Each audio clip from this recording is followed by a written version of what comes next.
I knew something was wrong the moment I saw the necklace, because some memories do not fade with time. They wait for the person who buried them to finally look up. I had spent years training myself not to react. In my world, emotions were weaknesses people learned to exploit, and hesitation was a luxury I could never afford. My name carried weight across Chicago, and most people knew me as the man who never lost control.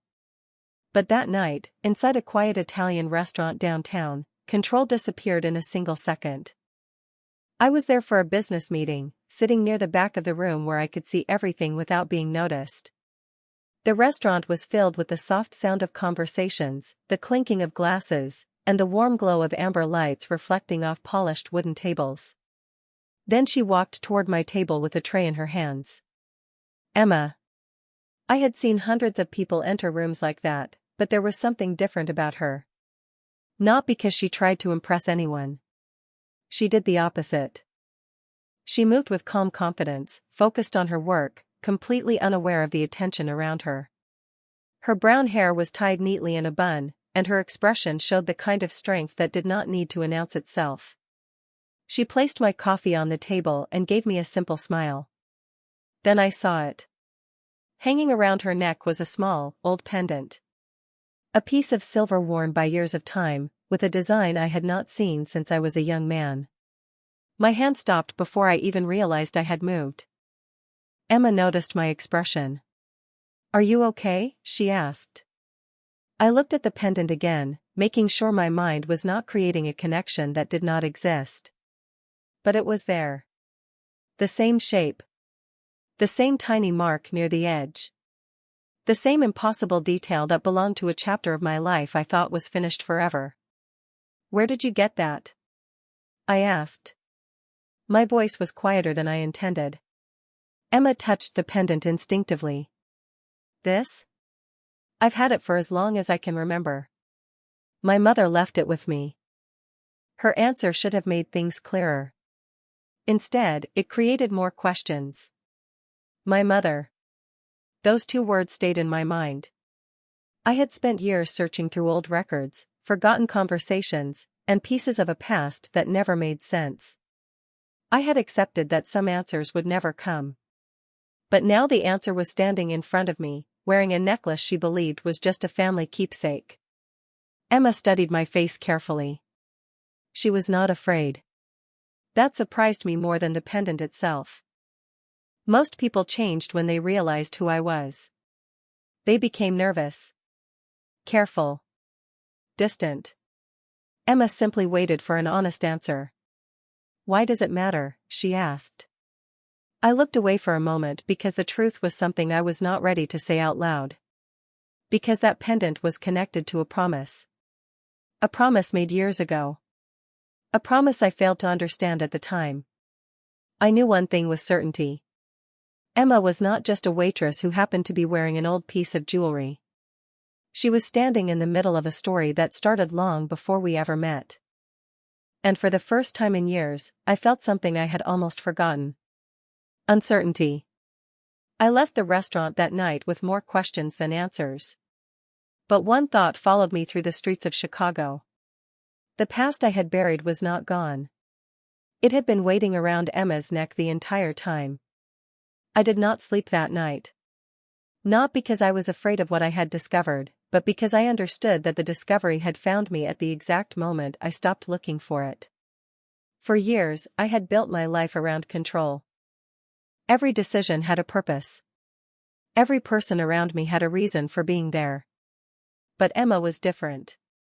She was not part of my world, and yet somehow she carried a piece of my past that I thought was lost forever. By sunrise, I was already sitting in my private office above the city, staring at an old box I had kept locked away for years.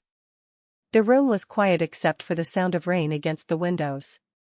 Inside the box were documents, photographs, and notes from a chapter of my life I rarely allowed myself to revisit. I placed the memories beside the details I had gathered about the pendant. The similarities were impossible to ignore. But there was one problem. Emma did not know anything. That made everything more complicated. People who hide secrets usually know they are hiding something. Emma did not. She was simply living her life, working long hours as a waitress, treating strangers with kindness, and carrying something connected to a past she never chose. I returned to the restaurant that evening. I told myself I was there for answers, but the truth was I needed to see her reaction. I needed to know if she was part of the mystery or simply someone caught inside it. Emma noticed me immediately when I walked in. "You came back," she said while placing a menu on the table. There was no fear in her voice. Only curiosity. "I had more questions," I answered. She crossed her arms slightly. "About the pendant?" I nodded. For a moment, she looked down at it.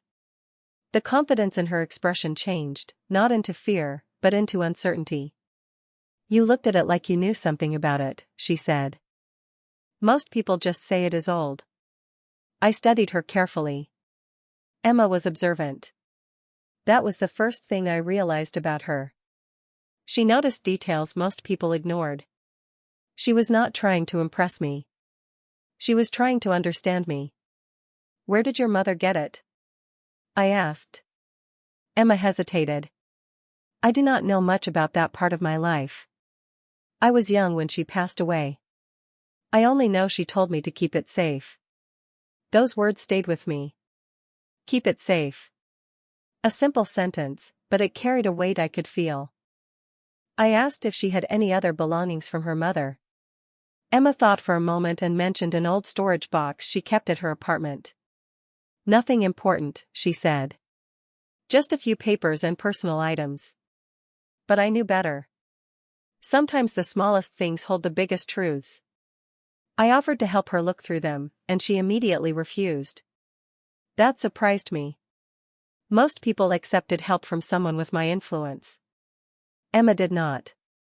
"I appreciate your concern, but I am not someone who needs to be rescued," she said. Her words were calm, but they carried strength. In that moment, I saw something I had not expected. The pendant was not the only thing about Emma that connected to my past. It was her character. She had no idea who I was beyond the rumors people whispered. She did not care about my reputation. She cared about finding the truth for herself. I left the restaurant with fewer answers than before, but I understood something important. I could not simply take control of this situation the way I handled everything else. Emma was not a problem to solve. She was a person who deserved the truth.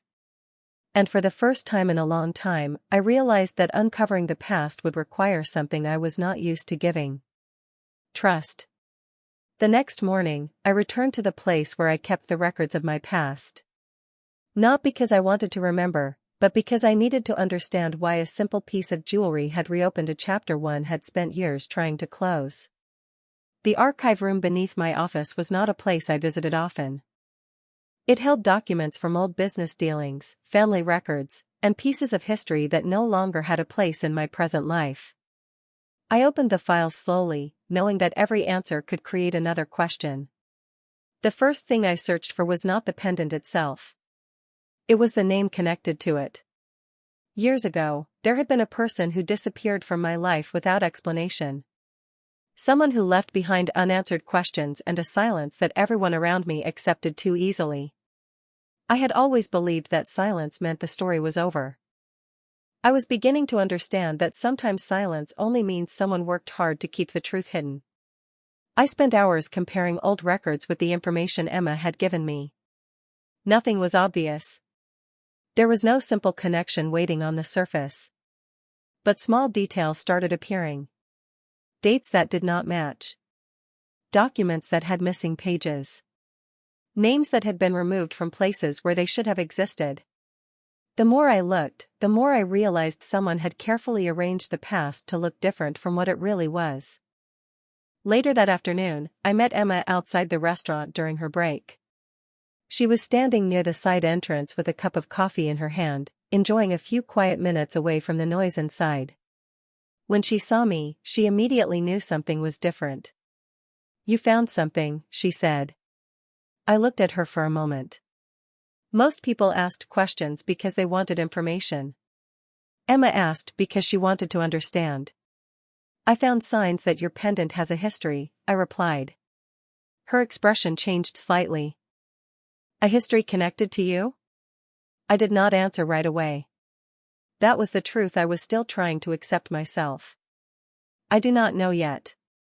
Emma looked away, thinking. That is the part that worries me.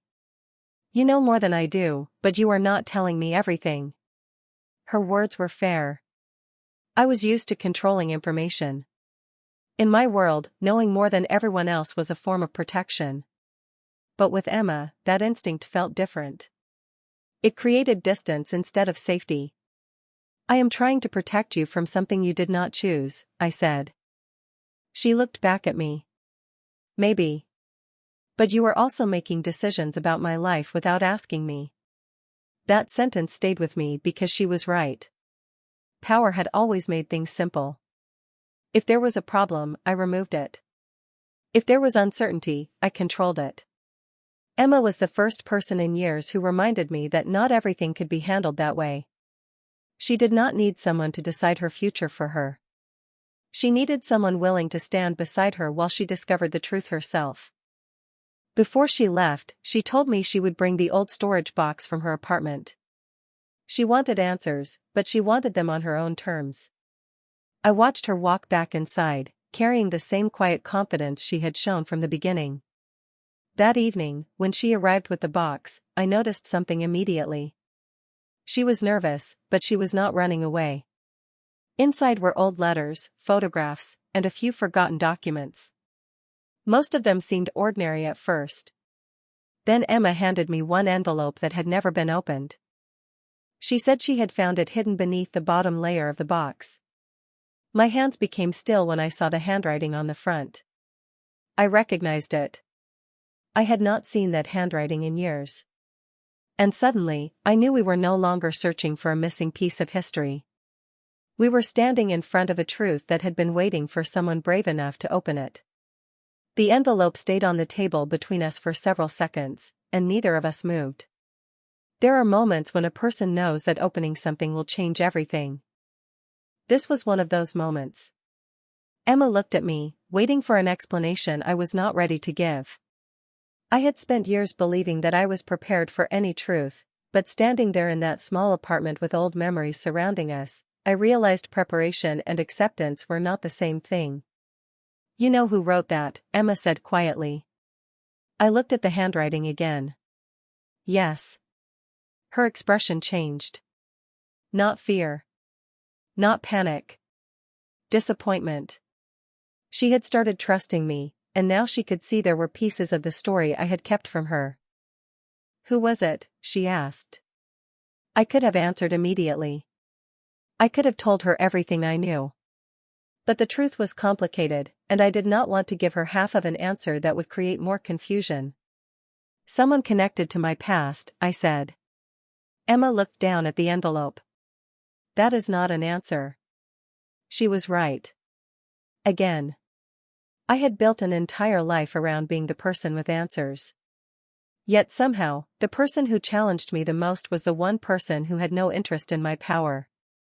She only wanted honesty. We opened the envelope together.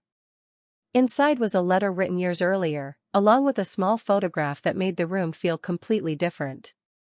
The photograph showed a place I recognized.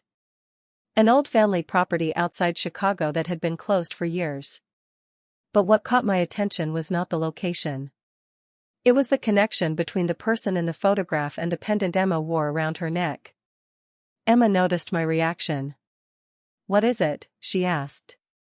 I took a breath before answering. This place matters. Why? I looked at the photograph again.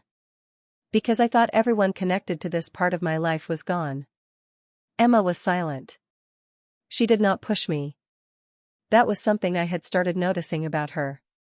She knew when questions needed answers, but she also knew when someone needed a moment to face the truth. We spent the next few hours going through every item in the box. There were old receipts, handwritten notes, and documents that seemed ordinary until they were placed together. Slowly, a pattern began forming. The pendant had not been passed down randomly. Someone had intentionally made sure it stayed with Emma. The question was why. And the answer was hidden somewhere in the years between then and now. The following day, I brought Emma with me to review the records connected to the old property. I knew bringing her deeper into my world created risks, but keeping her away from the truth was no longer an option. She deserved to know what she was carrying. When we arrived, Emma looked around the quiet building and said, "You come here when you need answers." I nodded. "I used to." She looked at me. "And now?" I looked at the place where so many unanswered questions had remained untouched. "Now I think the answers were waiting for someone else." That sentence surprised even me because it was the closest thing to admitting that I was not in control anymore. As we searched through the old records, we found something that changed the direction of everything. A document with Emma's name connected to a history she never knew existed. She read it slowly, and I watched the confidence in her face disappear for a moment. Not because she was weak, but because the truth had suddenly become personal. "Why did nobody tell me?" she whispered. I did not have an answer. For the first time, I felt the weight of a question I could not solve with influence or information. I could uncover secrets. I could find missing pieces. But I could not erase the years Emma spent living without knowing the truth. And as I watched her hold that document, I understood something that changed the way I saw this entire situation. Finding the truth was only the beginning. Living with it would be the real challenge. The document in Emma's hands changed the atmosphere between us. A few minutes earlier, we were two people searching for answers together. Now we were standing on opposite sides of a truth neither of us fully understood. I watched her read every line again, hoping the words would somehow become easier the second time. They did not. "You knew something like this existed," Emma said. Her voice was calm, but I could hear the disappointment underneath it. I had learned to recognize danger in raised voices and angry reactions. But Emma was different. Her silence carried more weight than most people's anger. "I knew there was something connected to my past," I said. "I did not know it involved you." She looked at me. "But you suspected." I did not answer immediately. That pause was enough. Emma looked away, and I knew she understood. I had not lied to her, but I had not given her the entire truth either. In my world, that difference mattered. To Emma, it did not. "You made the decision for me," she said. "You decided what I could handle." Her words stayed with me because they touched a part of myself I rarely questioned.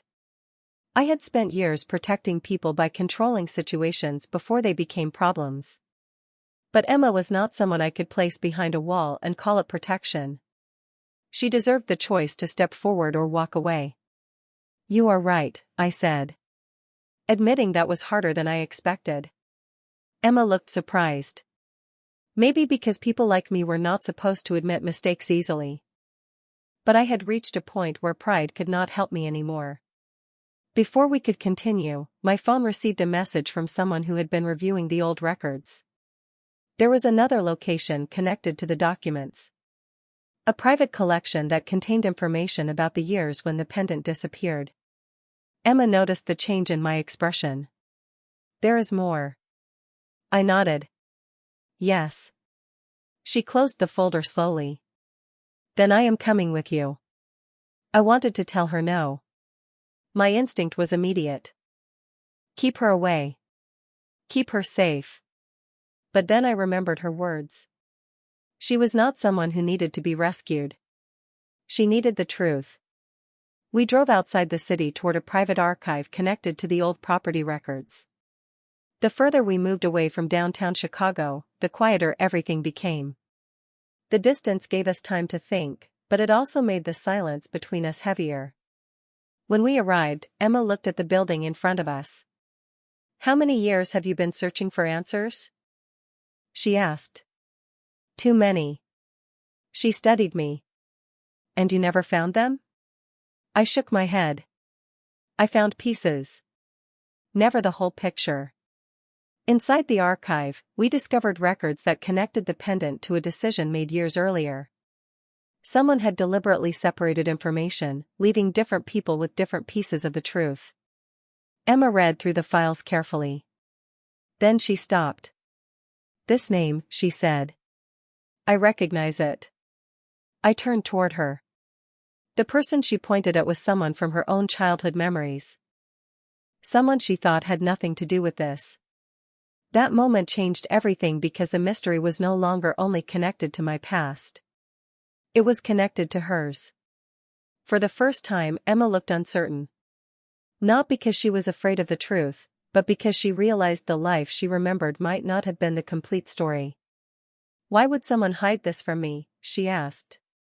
I wanted to give her an answer. I wanted to make everything simple. But the truth rarely gives people what they want. Sometimes it only gives them what they need to face. As we left the archive, Emma became quieter. The distance between us felt different now. Not because she hated me. Not because she stopped trusting me completely. It was something more complicated. She was trying to understand whether I was someone helping her discover the truth or someone who had been protecting a secret for too long. And I realized that uncovering the past had created a new challenge. I was no longer only searching for answers. I was trying to prove that Emma could trust me with them.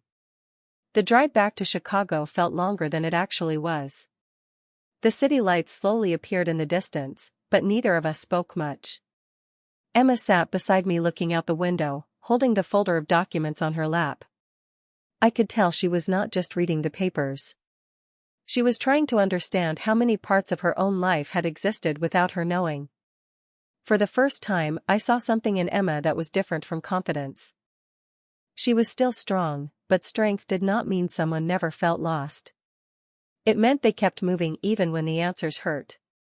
When we arrived at my office, she followed me inside without saying a word. The quiet between us was not comfortable, but it was honest. I preferred that over pretending everything was fine. "I need to ask you something," Emma finally said. I turned toward her. "Ask."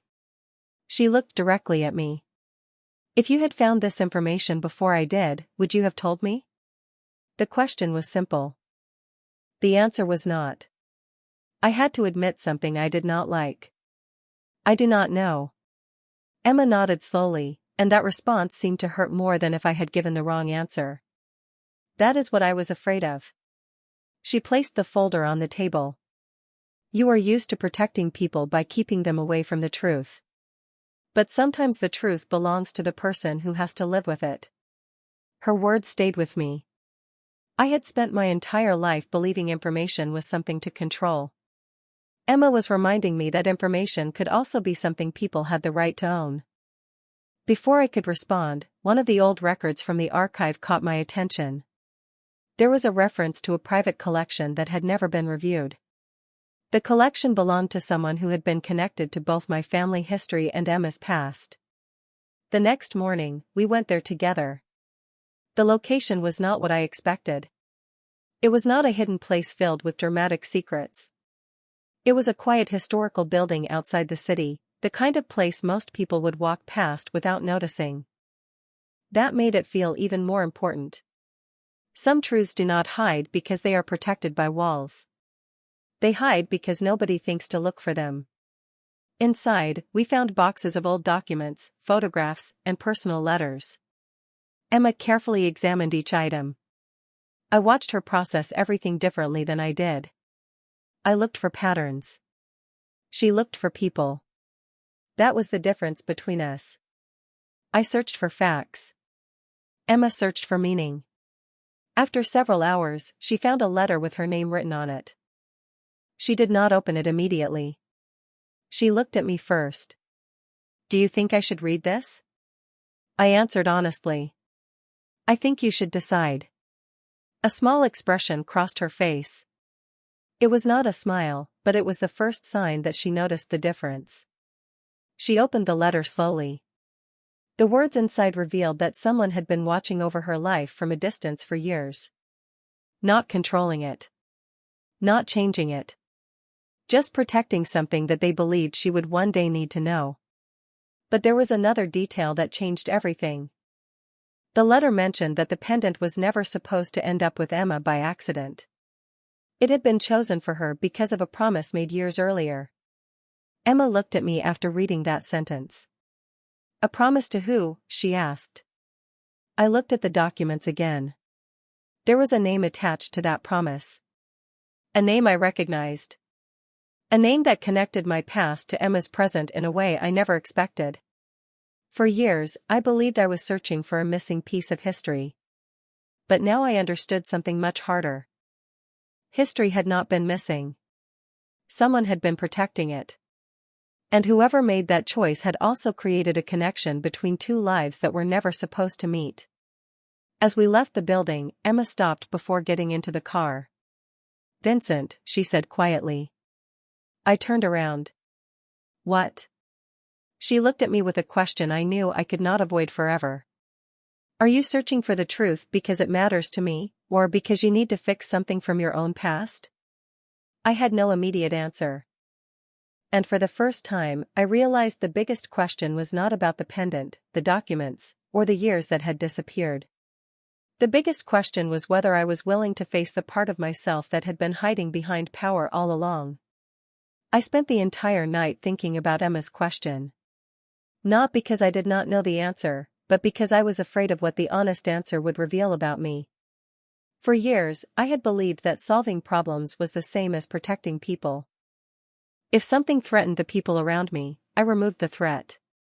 If information created uncertainty, I controlled who had access to it. That mindset had built my reputation. It had also built a distance between me and everyone else. Emma was the first person who made me question whether control was actually protection. The next morning, I asked her to meet me at a quiet cafe near the river. I chose the location because it was neutral. No office. No security. No reminders of my world. Just two people trying to understand a truth that had become too large to ignore. When Emma arrived, she carried the same calm confidence she always had. But I could see the change.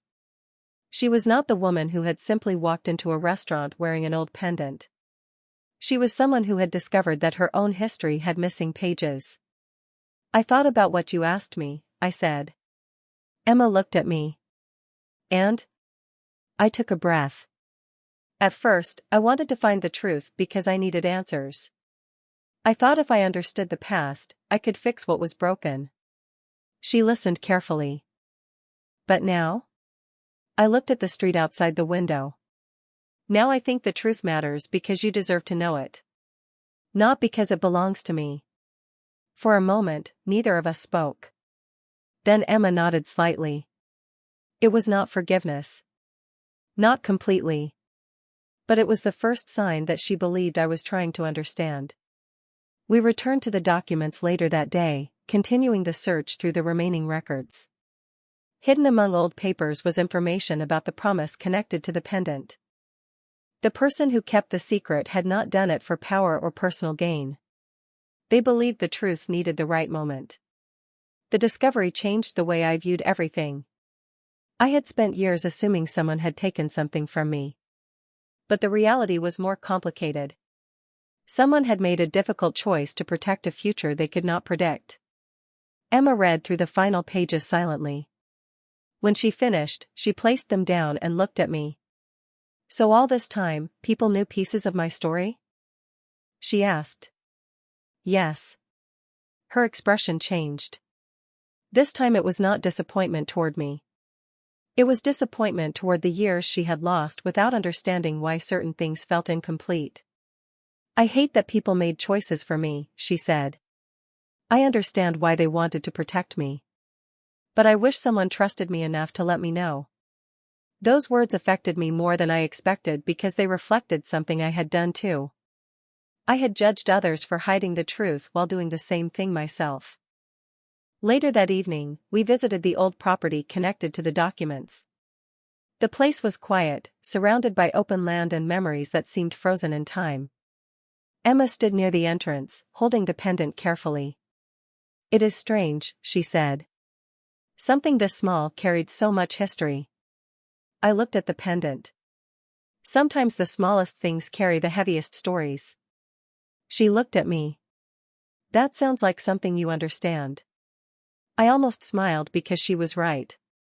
I had spent years carrying things I never talked about. Responsibilities. Regrets.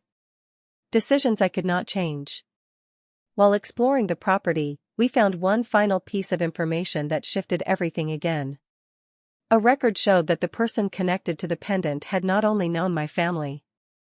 They had also believed Vincent and Emma would eventually cross paths. I stared at the page, trying to understand how someone could have predicted something that seemed impossible. Emma noticed my reaction.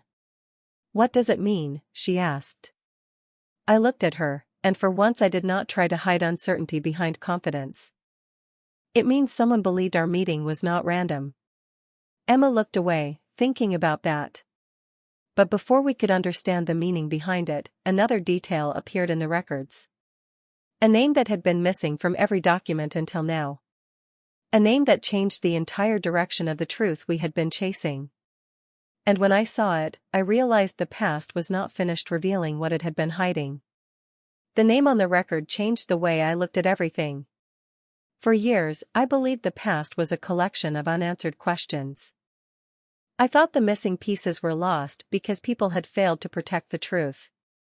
But standing there with Emma beside me, I realized something different. The truth had not disappeared. It had been divided among people who were afraid of what would happen if everything came together. The name belonged to someone who had been connected to both of our lives, someone who had quietly carried a responsibility that neither Emma nor I understood. I looked at the document again, searching for something that would make the situation easier to accept. There was nothing. Only more evidence that the lives we thought we understood were built on incomplete stories. Emma noticed my silence. "You are trying to solve it again," she said. I looked at her. "What do you mean?" "You are looking for the one answer that makes everything make sense." Her words caught me off guard because she was right. I had always believed every problem had a solution if I searched hard enough. But some truths were not puzzles. Some truths were choices people made because they were trying to protect something they valued. What if the answer is not what we want? Emma asked. I did not respond immediately. The old version of me would have focused only on the information. The names. The dates. The documents. But Emma was forcing me to see the people behind them. The emotions behind every decision. That was something power had never taught me. We spent the rest of the day organizing everything we had discovered.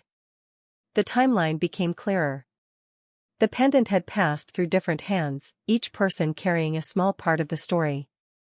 But the most important detail was still missing. Why had it ended up with Emma? Why had someone protected it until it reached her? That question stayed with both of us. Later that evening, Emma and I returned to the restaurant where this entire journey had started. It was almost closing time, and the familiar sounds of dishes being cleaned and chairs being moved across the floor filled the room. It was strange seeing the place again because it felt like another lifetime. "Do you remember when you first saw it?" Emma asked. I nodded. "I remember everything." She touched the pendant carefully. "I spent years thinking this was just something my mother left behind. Something personal. Something simple." She looked at me. "Now it feels like it belongs to a story I was never told." I understood that feeling more than she knew. I had spent my entire life surrounded by information and still felt like I was missing the most important parts. Before we left, I received a message with one final piece of information. A private record had been found that explained why the pendant had been protected. I opened it carefully, expecting another mystery. Instead, I found a letter addressed to Emma. It was not a warning. It was not a request. It was a message from someone who believed she deserved the truth when she was ready. Emma read the first few lines, and I watched her expression change. She was not discovering a secret about herself. She was discovering that someone had believed in her strength long before she ever knew. The letter explained that the pendant represented a promise to preserve a connection between two families that had once been separated by misunderstanding. It explained that Vincent and Emma crossing paths was never planned by them, but it was made possible by choices people had made years earlier. Emma looked at me after finishing the letter. "Does this change how you see everything?" she asked. I thought about the question. A few months earlier, I would have said the truth gave me power. Now I understood the truth gave me responsibility. "Yes," I answered. Because I thought I was searching for something that belonged to my past. But I found something that changed my future. Emma looked at me quietly. There was still uncertainty between us. There were still questions we had not answered. But something had changed.